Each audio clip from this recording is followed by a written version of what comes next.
ಚಪಾತಿ, ದೋಸೆ, ರೊಟ್ಟಿ ಜೊತೆ super combination ಈ ಪಲ್ಯ. ಒಂದೇ ಥರ ಪಲ್ಯ ತಿಂದು ತಿಂದು ಬೇಜಾರಾದಾಗ ಬೆಂಡೆಕಾಯಿನ ಉಪಯೋಗಿಸ್ಕೊಂಡು ಈ ರೀತಿ ಡಿಫ್ರೆಂಟಾಗಿ ಪಲ್ಯ ಮಾಡಿ. ಟೇಸ್ಟು ತುಂಬ ಚೆನ್ನಾಗಿರುತ್ತೆ. ಆಮೇಲೆ ಮಕ್ಕಳಿಗೂ ತುಂಬ ಈ ಪಲ್ಯ ಇಷ್ಟ ಆಗುತ್ತೆ. ಇಲ್ಲಿ ಈ ಪಲ್ಯ ಮಾಡೋಕ್ಕೆ ಫಸ್ಟು ನಾನು ಒಂದು 1/4 kg ಬೆಂಡೆಕಾಯಿನ ತೊಗೊಂಡಿದ್ದೀನಿ. ಇದನ್ನು ಚೆನ್ನಾಗಿ ನೀರಲ್ಲಿ ವಾಶ್ ಮಾಡಿಬಿಟ್ಟು ಈ ರೀತಿ ಸಣ್ಣ ಸಣ್ಣದಾಗಿ ಕಟ್ ಮಾಡಿ ಇಟ್ಕೊಂಡಿದ್ದೀನಿ. ಕಡಲೆ ಹಿಟ್ಟು ಒಂದು 2 ಸ್ಪೂನ್ನಷ್ಟು ಹಾಕ್ಕೊತಾ ಇದ್ದೀನಿ. ಬೋಂಡದ ಹಿಟ್ಟು ಬರುತ್ತಲ್ವ ಅದನ್ನೇ ಹಾಕ್ಕೊಂಡಿದ್ದೀನಿ. ಖಾರದ ಪುಡಿ 1 ಸ್ಪೂನ್ನಷ್ಟು, ಉಪ್ಪು ರುಚಿಗೆ ತಕ್ಕಷ್ಟು, 1 ಸ್ಪೂನ್ನಷ್ಟು ಎಣ್ಣೆ ಹಾಕ್ಕೊತಾ ಇದ್ದೀನಿ. ಇದಕ್ಕೆ ನೀವು ಅಕ್ಕಿ ಹಿಟ್ಟು ಕೂಡ ಹಾಕ್ಕೋಬೋದು, ಇನ್ನೂ ಕ್ರಿಸ್ಪಿಯಾಗಿ ಚೆನ್ನಾಗಿ ಬರುತ್ತೆ. ನೋಡಿ, ಈ ರೀತಿ ಎಲ್ಲ ಹಾಕ್ಬಿಟ್ಟು ಚೆನ್ನಾಗಿ ಈ ರೀತಿ ಮಿಕ್ಸ್ ಮಾಡಬೇಕು. ಎಲ್ಲ ಚೆನ್ನಾಗಿ ಮಿಕ್ಸ್ ಆಗಿದ್ದಾದಮೇಲೆ ಇದನ್ನು ಒಂದು ಅರ್ಧ ಗಂಟೆ ಬಿಡಬೇಕಾಗತ್ತೆ. ಈಗ ಒಂದು ಮಸಾಲೆ ರೆಡಿ ಮಾಡ್ಕೊತಾ ಇದ್ದೀನಿ. ಅದಕ್ಕೆ ಒಂದು 2 ಟೊಮೆಟೊ ಹಣ್ಣನ್ನು ಹಾಕ್ಕೊತಾ ಇದ್ದೀನಿ. ಇದಕ್ಕೆ ಒಂದು ಸ್ವಲ್ಪನೂ ನೀರು ಹಾಕ್ದಲೇ ಫುಲ್ ಫೈನ್ ಪೇಸ್ಟ್ ಮಾಡಿ ಇಟ್ಕೋಬೇಕು. ಈಗ ಒಂದು ಬಾಣಲಿಗೆ ಒಂದು 2 ಸ್ಪೂನ್ನಷ್ಟು ಎಣ್ಣೆ ಹಾಕ್ಕೊಂಡಿದ್ದೀನಿ. ಎಣ್ಣೆ ಬಿಸಿ ಆದಮೇಲೆ ಇದು ಏನು ನಾನು ಕಡಲೆ ಹಿಟ್ಟು ಅದೆಲ್ಲ ಮಿಕ್ಸ್ ಮಾಡಿ ಇಟ್ಟಿದ್ದೆ ಅಲ್ವಾ ಬೆಂಡೆಕಾಯಿ ಜೊತೆಗೆ, ಅದನ್ನು ಹಾಕ್ಕೊತಾ ಇದ್ದೀನಿ. ಇದನ್ನು ಹಾಕ್ಕೊಂಡ್ಬಿಟ್ಟು ಚೆನ್ನಾಗಿ ಫ್ರೈ ಮಾಡ್ಕೋಬೇಕು.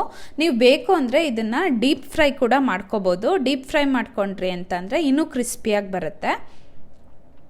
ನೋಡಿ, ಈ ರೀತಿ ಎಲ್ಲ ಒಂದು 1/4 ಗಂಟೆ ನೀವು ಫ್ರೈ ಮಾಡಿದ್ರೆ ಈ ರೀತಿ ಕಲರ್ ಚೇಂಜ್ ಆಗಿ ಕ್ರಿಸ್ಪಿಯಾಗಿ ಆಗುತ್ತೆ. ಈ ರೀತಿ ಈಗೆಲ್ಲ ಇದನ್ನು ಫ್ರೈ ಆಗಾದ್ಮೇಲೆ ಇದನ್ನು ಒಂದು ಸಪ್ರೇಟ್ ಒಂದು ಬೌಲಿಗೆ ತೆಗೆದಿಟ್ಕೊತಾ ಇದ್ದೀನಿ. ಈಗ ಪಲ್ಯಕ್ಕೆ ನಾನು ಮಸಾಲೆ ರೆಡಿ ಮಾಡ್ಕೊತಾ ಇದ್ದೀನಿ. ಅದೇ ಬಾಣಲಿಗೆ ಒಂದು 2 ಸ್ಪೂನ್ನಷ್ಟು ಮತ್ತೆ ಎಣ್ಣೆ ಹಾಕ್ಕೊತಾ ಇದ್ದೀನಿ.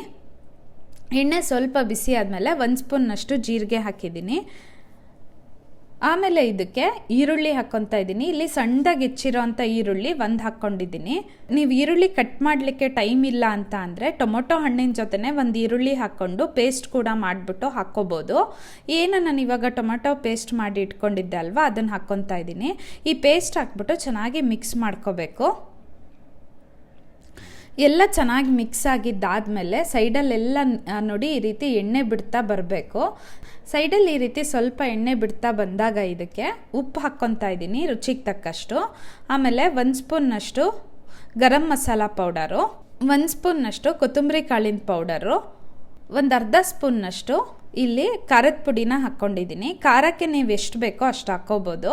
ಎಲ್ಲ ಚೆನ್ನಾಗಿ ಮಸಾಲೆನ ಮಿಕ್ಸ್ ಮಾಡ್ಕೋಬೇಕು. ಹಸಿ ವಾಸನೆ ಎಲ್ಲ ಹೋಗಬೇಕು. ಅಲ್ಲಿವರೆಗೂ ಇದನ್ನು ಚೆನ್ನಾಗಿ ಮಿಕ್ಸ್ ಮಾಡಿಕೊಂಡು ಆಮೇಲೆ ಇದು ನೋಡಿ ಸೈಡಲ್ಲಿ ಎಣ್ಣೆ ಎಲ್ಲ ಬಿಡ್ತಾ ಬರುತ್ತೆ. ಆವಾಗ ಇದಕ್ಕೆ 1 ಸ್ಪೂನ್ನಷ್ಟು ಸಕ್ಕರೆ ಹಾಕ್ಕೊತಾ ಇದ್ದೀನಿ. ಏಕೆಂದರೆ ನಾವು ಟೊಮೆಟೊ ಎಲ್ಲ ಹಾಕಿರೋದ್ರಿಂದ ಹುಳಿ ಜಾಸ್ತಿ ಆಗಿರುತ್ತೆ. ಉಪ್ಪು ಹುಳಿ ಖಾರ ಎಲ್ಲ ಹೊಂದ್ಕೊಂಡ್ಲಿ ಅಂತ ಹೇಳ್ಬಿಟ್ಟು 1 ಸ್ಪೂನ್ನಷ್ಟು ಸಕ್ಕರೆ ಹಾಕ್ಕೊಂಡಿದ್ದೀನಿ. ಈಗ ಇದಕ್ಕೆ ಒಂದು ಅರ್ಧ ಕಪ್ಪಷ್ಟು ನೀರು ಹಾಕ್ಕೊಂಡಿದ್ದೀನಿ. ಇಲ್ಲಿ ನಿಮಗೆ ಕನ್ಸಿಸ್ಟೆನ್ಸಿ ಗ್ರೇವಿಗೆ ಎಷ್ಟು ಬೇಕೋ ಅಷ್ಟು ಹಾಕ್ಕೋಬೋದು. ಈಗ ಇದಕ್ಕೆ ನಾನು ಏನು ಹುರಿದಿಟ್ಕೊಂಡಿದ್ದೆ ಅಲ್ವಾ ಬೆಂಡೆಕಾಯಿ, ಅದನ್ನು ಹಾಕ್ಬಿಟ್ಟು ಚೆನ್ನಾಗಿ ಮಿಕ್ಸ್ ಮಾಡ್ಕೊತಾ ಇದ್ದೀನಿ. ನೋಡಿ, ಬೆಂಡೆಕಾಯಿ ಆ ಮಸಾಲೆ ಜೊತೆಗೆ ಚೆನ್ನಾಗಿ ಹೊಂದ್ಕೋಬೇಕು. ಅಲ್ಲಿವರೆಗೂ ಇದನ್ನು ಮಿಕ್ಸ್ ಮಾಡ್ಕೋಬೇಕು. ಬಿಸಿ ಬಿಸಿ ಬೆಂಡೆಕಾಯಿ ಪಲ್ಯ ರೆಡಿಯಾಗಿದೆ. ನೀವು ಇದನ್ನು ಚಪಾತಿ, ರೊಟ್ಟಿ, ದೋಸೆ ಯಾವುದ್ರ ಜೊತೆ ಬೇಕಾದರೂ ಸರ್ವ್ ಮಾಡ್ಕೋಬೋದು.